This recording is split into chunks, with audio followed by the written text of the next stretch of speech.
Assalamu alaikum. So this is part three of Zaidi aqeeda. We did divine justice last time, which nicely leads on to the third aqeeda point, which I want to mention, which is commanding the good and forbidding the evil. So for Zaidis, it's very important that one needs to stand firm with justice and help the oppressed and fight against the oppressor, and just generally command for the things Allah has made obligatory, and go against the things that Allah has made haram, basically enforcing the Sharia.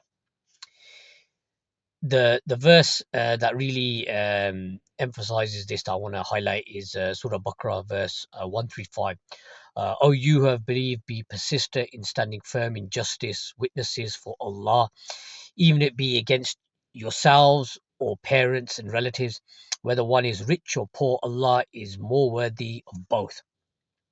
So follow not inclination, lest you be just, and if you distort or refuse, then indeed Allah is ever with what you do acquainted.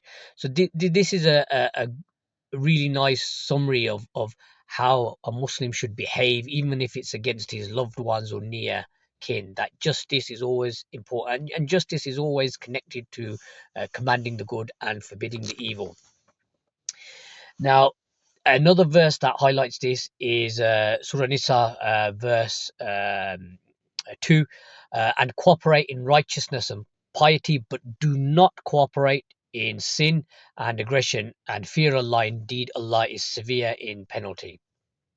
So both these verses, they are really important in informing us how a Muslim should behave when it comes to commanding the good and forbidding the evil. And this is not just for an individual; it should be done at an individual level, but it should also be done at a societal level. Uh, Surah 5, verse 49: the believing men and believing women. Sorry, no, Surah 9, verse 71. The believing men and believing women are allies of one another. They enjoin what is right and forbid what is wrong, and establish prayer and give zakat, and obey Allah and His Messenger. Those Allah will have a mercy upon. Indeed, Allah is exalted and mighty and wise. So again, this is a really good verse in just showing that how, as collectively, we're supposed to be commanding the good and forbidding the evil. Now, all Muslims agree upon this, but what I would say is that it's the how that we differ on, and the who we differ on. For example, how we approach it, and how it differs from approaching, let's say, Muslims, and how it differs from approaching non-Muslims. We might differ on this. For Zaydis, there's no concept of obeying a tyrant if he's Muslim, in his tyranny, regardless if he's Muslim or not. A Zaydi is not allowed to do that. The obedience is not for someone who's a zalim, because the commanding the good and forbidding the evil is more important than any man-made government or council or any leader who's been put into power. But how we command the good and forbid the evil, that's important in that there's a series of steps, and Allah gives the different approaches in the Quran about these steps.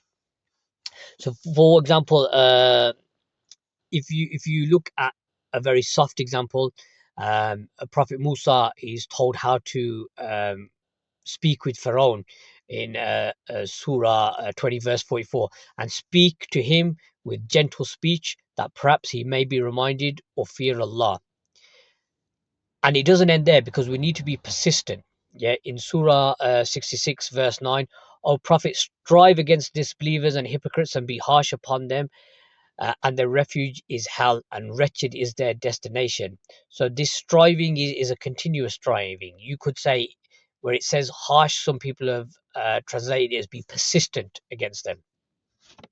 And then ultimately, we are commanded to fight until the oppressors stop oppressing.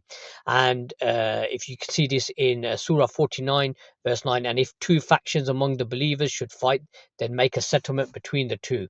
But if one of them oppresses the other, then fight against the one that oppresses until it returns to the ordinance of Allah, or the rules of Allah. And if it returns, then make a settlement between them in justice and act justly. Indeed, Allah loves those who act justly. So, with all of these points that I've made, the emphasis is on that we have to command and forbid the evil, and this is not subjective to any one ruler, or it's not um, con- it's not contingent on certain factors.